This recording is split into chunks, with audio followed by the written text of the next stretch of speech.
Hi everyone, it's Theodora and I'm here with conductor Stephen White to talk about what he looks for in a singer in both an audition and the rehearsal space. He has been praised as a conductor who squeezes every drop of excitement and pathos out of a score by Opera News. He is one of North America's premier conductors and had his acclaimed Met debut in 2010. Hi Stephen, thank you so much for being here today. I really appreciate you taking the time to talk to me and answer my questions. I want to start off by talking about what you look for in a singer, and if you could just tell me the three first words that come to your mind when you think of a good singer. Well, I don't know about words specifically. I might have to have words plus adjectives, okay, if that's all right with you. Fair enough. But the first thing, really, when it comes to trying to decide whether I'm going to hire someone, or just what you asked was about whether when I think about a really good singer, of course, the instrument, the voice itself, but not just the voice, but the command of the instrument that that person has. Someone that really knows from a technical standpoint the ins and outs of their voice, the strengths, the weaknesses, but has really mastered the use of the instrument. And of course, that varies from every singer. There's so many different voice types, and I always tell people, it's like, maybe you were blessed with a Steinway, but that doesn't mean that you can play Beethoven on it. You've got to learn how to play the piano before you can play it, regardless of whether it's a Steinway or a Bösendorfer or a Wurlitzer. Likewise, there are those that have, voices that aren't necessarily the most opulent, the most luxurious, but they can use their voices to a really maximum way to be fully engaged singers and be wonderful. So I always take into account and consider, of course, the voice and the command of the voice. Then I would say that almost everything else revolves around artistry. And artistry is such a huge, a huge subject. It includes intelligence. It includes not just brains, but it includes musical intelligence. It includes expressive intelligence. It includes very prominently the ability to convey language and meaning through the voice. The interesting thing about singing is that the great singers, I believe, use text and the voice to amplify each other. So if you're listening to a singer sing something where the words, of course, are very expressive, they have the ability to use their voice and to make music in a way that makes it even more expressive than the words by themselves have the ability to do, and vice versa. I mean, music by itself, and then if we add great words to it, we're so lucky in our profession as classical musicians that the composers with whom we work generally are geniuses. For the most part, we're working with people who really know how to set great words when we're talking about vocal music to great music, and to take advantage of every single element of that is what the job of all musicians is, but specifically singers, I think. Then the other thing I consider, I guess when we're talking about, is someone a great singer or not, is just, I suppose, a sense of reliability. Can we look to see that this person is consistent?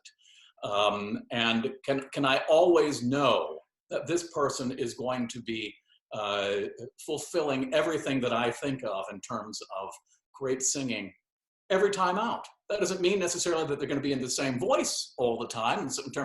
In terms of their voice quality, we all know that people have days when they can't sing as well because of the vicissitudes of vocal health. But a consistency is another thing that I'm thinking. So those three things: the voice and the instrument and the command of the instrument, the artistry and all that includes, and reliability and consistency. I think those are really wonderful points, and it's funny because it's a question I often ask a conductor: is what comes to mind when you think of consistency? So I'm glad that you brought it up without me having to ask first. I now want to ask you about, say you have a young singer that you think has those three qualities, but is young and you see that there's some sort of potential there. Do you hire on potential? Do I hire on potential? Sometimes, yes, but not merely on potential.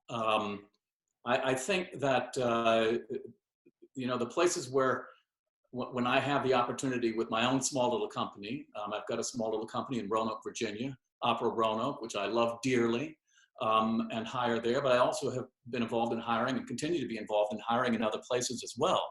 And I have an obligation to my audience. I have an obligation to the work of art that we may be doing, to put myself and put all of us, the performers, in the best possible position of bringing off a performance. And of course, we're very, in the opera world, in the classical music world, particularly in America, we have such little rehearsal time. So a lot of times, in terms of hiring somebody on potential, I might say, you know what, I recognize that potential. Let me wait to try to find something that with a little less pressure. So it's not something I can say always that I will hire someone on potential or I won't. On the other hand, there are times indeed when I have heard somebody and said they would be absolutely marvelous for this. They haven't prepared the piece and they're a little bit sloppy. They're a little bit at this juncture green, which we're talking about with young singers. But I think with the right kind of encouragement and nourishment and help, they'd be perfect. So that really depends more on me. If I'm going to hire someone on potential, it has to do with what can I give that person to help them fulfill the potential that I hear in them, because it would be terribly unfair to bring somebody in, oh, I think they'll be a marvelous so-and-so, and not have a rehearsal process, not have an environmental process in place that would allow them to be able to realize that potential. And then someone misguided could say, oh, they didn't live up to their potential. Well, we didn't give them the opportunity.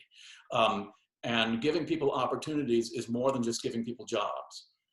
Sometimes giving people jobs can be stumbling blocks in their actually achieving their potential. So that's a sort of a complicated answer, but I think truthful from my perspective. I think it's very truthful, and it's very nice to hear also that, there's so many factors that go in post-audition that maybe, the singer doesn't think about when they're doing the audition. So I think it's good to hear.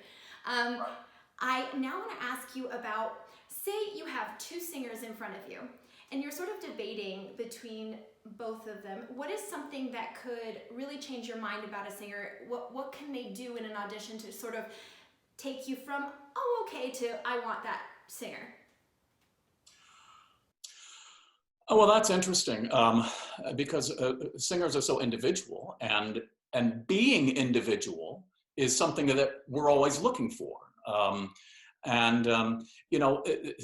Before I sort of come around to an actual answer to that, I mean, I want to encourage those who might be listening to look at the opportunity that exists in an audition. Let's say you get the job, and you're running off, and you go to this company, and all of a sudden you have a director who's telling you where to go, how to think about your character, all of these things. And you've got a conductor telling you you're too fast, you're too loud, you're too slow. All right, well, those things can be really off-putting, and those are things where that's part of the process. But the opportunity you have in an audition before you get hired is you get to be your own director. You get to be your own conductor. And I think it's an opportunity that I think young singers, not just young singers, but all singers, sometimes fail to realize that when you're singing in front of somebody, let's say you're coming out and you're going to sing Gilda, okay? You're going to sing Caro Nome. I think you should have in your mind, whether you're entering from stage right or from stage left, I think you should have in mind exactly everything that you can possibly imagine. What would Gilda be wearing? Of course, you're wearing the appropriate garb for this audition, wherever that might be. But in your mind, you have an idea. You have so completely been the director of yourself. And so what I what I like to see from any singer is the level of preparation they've done in their own mind that allows them to express the totality of everything that's available. Every single word, every single nuance, all the atmosphere of the piece.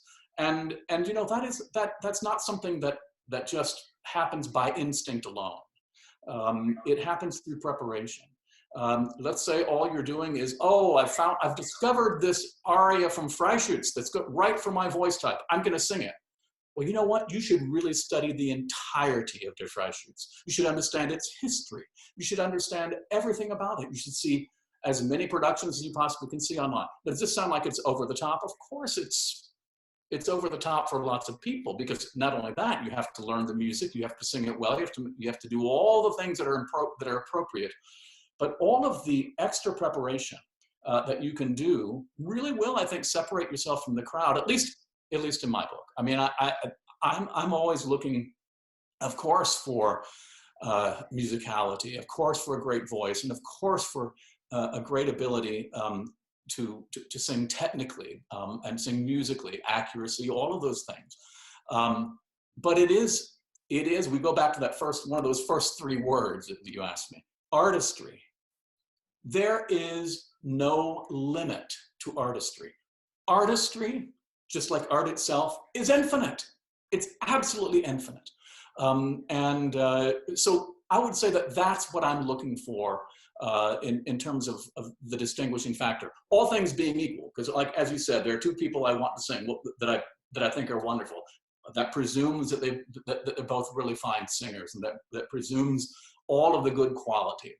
But it is that level of artistry and the confidence and the conviction to let us know exactly what the intentions of the character that you happen to be singing, in the case of opera, if you're singing an oratorio, the depth of the text, all of these things, those are the kinds of things that matter the most to me.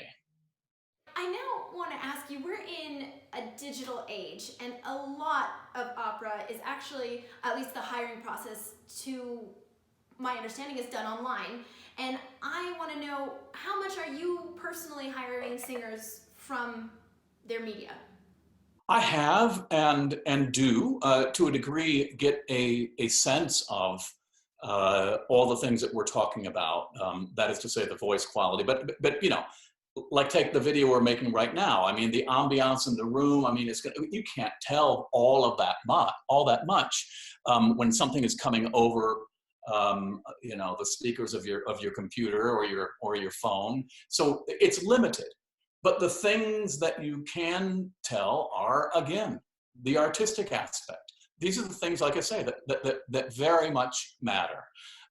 If you have technical challenges, if you can't sing your coloratura technically correct, then don't sing coloratura. Okay. This is the interesting thing that people don't realize, that you know, one of the greatest conductors who ever lived was Carlos Kleiber, and most conductors, I include myself in that, have nothing but the highest degree of reverence for Carlos Kleiber. He conducted very few pieces, very, very few. He had a tiny repertoire, but he did that repertoire unlike anybody, perhaps. I mean, he knew it, he loved it. Everything that he was able to convey in that repertoire, De Rosenkavalier, La Bohème, La Traviata, those kinds of pieces, I mean, standard kinds of things. And in the symphonic literature, you know, Beethoven's 5th and 7th symphonies, Brahms' 4, but a very small amount. So you can't be all things to all people. But what you do when you present yourself, you have to present yourself very, very well. And even if we're talking about a video, you better make sure that it's in tune. You better make sure that you know, that all the musical values are what they need to be. And you'll have to really step up this artistic aspect that I was talking about before, because you can't rely on the quality of the voice necessarily being able to be shown, you know, over over the electronic means. It just isn't necessary. It just isn't possible. It isn't reliable, I guess you could say. But it's a good starting place. I mean, obviously, I mean, you can, from my standpoint, excuse this this terminology. You can weed out a lot of folks from my standpoint. But I think approach electronic media absolutely, in terms of auditions, absolutely with as much integrity as you would a live audition. The great thing about electronic auditions is that you can say, cut, let's do that again, okay? And so what happens to me sometimes, I'll get a recording of a video recording of somebody singing something, and it'll occur to me, that was their best take? Really? I mean, that was their best take. I wonder what the other ones were like. Take advantage of the opportunity to sing as well as you possibly can, and to be the total artist that you're capable of being. What are some qualities that you look for a singer once they're hired? I'd like to think that goodwill is as important as anything else. I mean, once you've gotten to the process of going into rehearsal, we make the assumption that everyone there has a certain degree of capability, all right? Otherwise, they wouldn't be there. So goodwill, and by that I don't mean overt friendliness. I don't need someone to be my best friend, and I'm certainly not going to try to be your best friend. We might end up being best friends, but I'm not going in there to try to be your best friend, because the moment that I need to ask you as a conductor something that you might want to change, that I might want you to change, or the moment that you want to ask me something, you know, Stephen, I'm not so sure that I can sing it at that tempo, or something like, what covers all that is goodwill. The other thing that covers that is the fact that you are so prepared that you can be flexible. You know, people don't realize sometimes the degree to which preparation allows for a good rehearsal process. You do not want to be the only singer in the room that doesn't know your part. All of a sudden, there's a degree of discomfort. I could tell you story after story after story of situations like this at the highest level. I mean, at the highest level, and it's just not good. So the onus is upon you to be as prepared as you can possibly be as flexible as you can possibly be, and establish a sense of goodwill. Now, you can't make the conductor be a good person. You can't make the conductor be competent, unfortunately. Nor can you make the director to be competent. But I will tell you this: coming with ideas is infinitely better than coming with a blank slate. People sometimes think when preparing a role, oh, I'm just going to pick a middle of the ground tempo, or in terms of how I'm interpreting the role itself, the character, oh, I don't know, it could go this way or it could go that way. I'm sure she won't mind. My wife, Elizabeth, has sung Traviata a million times. And one of her least favorite things is to go into a situation and the director says, here, you know, just sort of whatever you're used to doing here and how you see this, you know, I want you to do your Violetta. That's happened on a couple of occasions. And why she's there, she doesn't feel like she owns Violetta. She's there for a process. Of course, she comes with ideas. She absolutely comes with ideas. She wants the director to come with ideas, and they want to have a cross-pollination of ideas so that we can have an actual collaborative experience. You know, the entirety of making music is ensemble. The entirety of communicating anything expressive, it has to do with ensemble. Even if you're by yourself, what you have to do with your voice, with your instrument, is you have to be at one with your brain, with your own concept. That's an ensemble. And so I think that this sense of ensemble, and the fact that we are working, even when we're doing an individual character role, recognizing that whether it's a small role or whether it's the title role, that sense of ensemble requires goodwill, requires preparation, and requires flexibility. Thank you. I sort of have a follow-up question that might be a little bit redundant, but I'm curious, what's the difference between a very good singer and a great singer?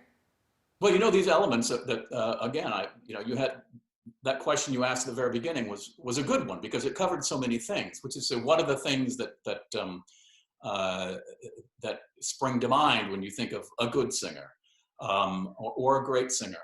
And the idea of the instrument being marvelous and the command of that instrument, okay, that's one thing. Let's just say that's at a 10, all right? How often do we have people that have just the most amazing voices, but yet they haven't figured out the passaggio, or they haven't figured out this particular thing. They still have issues with any number of things. Okay, so that might be at a 10, and that might be at an 8. Okay, and then what about reliability? You can't imagine how important that is in terms of greatness. You know what? When you know that you can rely on a singer to show up every single time and sing with resplendent vocal luxury, unassailable artistry, and do that every time, that's a great singer. That's a great singer. And when I talk about, when you talk about these elements, the thing that those three things combined create another thing. And the three of those things combined create a unique identity. I mean, you think about the great singers that have lived. That have this quality that I'm talking about. Leontine Price, you hear her sing 2 notes and you know it's Leontine, okay? Same with Pavarotti, same with Renato Scotto, same with Fischer Dieskau. It doesn't matter. They're all completely different. But it's not merely the quality of their voice, whether in terms of good or bad. It is the combination of all three of those things that bring about a sense of individuality that is great. That's the thing. It's not just having a great voice. It's not just being a great musician. It's interesting. I really very much appreciate when singers that don't necessarily have the greatest, most opulent, luxurious voices, but they sing as well as they possibly can with total artistry. They use their voice as well as it can be used. That's great. That's incredible. They would not necessarily be what I call a great singer in the way that we're talking about. I'm talking about that rarefied air where all three of those elements are at a 10. I'm now at the point in the interview where I want to ask everyone the same question. Do you have advice for the young singers of today? Yeah, I would say the 2 things. Number 1, take advantage of your youth, okay? And what I mean by that is you now have time without the same kind of pressure. Once you walk into that rehearsal room at an opera company, that level of pressure that's on you is amazing. And you have to be already at a certain point and ready to go when you walk in that room and when you're hired. Take advantage now. When you say young singers, it could be kids in college, it could be kids out of college, graduate school, young artist programs. Take advantage of every opportunity you have to refine every aspect of your singing. Soak up as much as you possibly can from good examples of other great singers. Observe bad examples of other singers, and don't let it happen to you, okay? But really take advantage of the time that you have when you're working with a teacher, when you're working with coaches, to learn these fundamental kinds of things that will put you in good stead as you advance your career. If you're fortunate enough to have a career that advances, it will it will be because you've done the work now. It is as much mental, it is and spiritual, emotional, technical, physical. Take care of yourself. Take care of your body. Take care of your artistic soul. I love to encourage singers and all artists to really love the correlative arts. Just because you're an opera singer doesn't mean you shouldn't understand or appreciate other kinds of great music. And it will help an awful lot. So if you're singing Schubert songs, for example, it would be marvelous if you had a sense of Schubert's chamber music. I know that sounds like a snobby kind of thing to say, oh my goodness, who's going to go to that trip? It'll make a huge difference in your life. The other way around also works. I tell conductors, I do a lot of talking to young conductors, and that the more we can, that we as conductors can appreciate the needs of singers, the singing quality that is inherent in nearly all great music, the better we'll be. I mean, if you can't make a Beethoven symphony, let's take the slow movement of the Ninth Symphony. One of the most cantabile, gorgeous things that's ever been written. A pillar of civilization, but it has a vocal quality to it. And if you haven't acquainted yourself with vocal literature, then that's going to be absent. So absolutely take advantage of the fact that you are young and you can learn from a lot of things. The other thing I would say is never lose the joy of singing. If you are singing because you want a career, you're singing for the wrong reason. Now, of course you want a career. I mean, yes, you want a career so that you can sing. But it is not the career. You don't have a career in your heart. You have a song in your heart, just to be a little bit cheesy. And if you ever lose the joy of singing, I would say take a pause and when you first started singing, were you thinking, let's see what career options I have. Maybe I'll learn to sing. No, you sang because the joy of singing itself. This whole career aspect, my goodness, can you believe that we actually get paid to sing? I mean, pretend it's like sports in a certain way, It's so over the top, these guys that get out there, and get paid millions upon millions of dollars to do what almost everyone else in the world would do for free, okay? But you know what? It's the same way with making music. If you don't love making music, if it doesn't just exhilarate you, from head to toe and in your brain and in your heart, then maybe you are getting a little bit cluttered in terms of obsessing over the career a little bit too much. Good things come to them who wait. Sometimes they don't.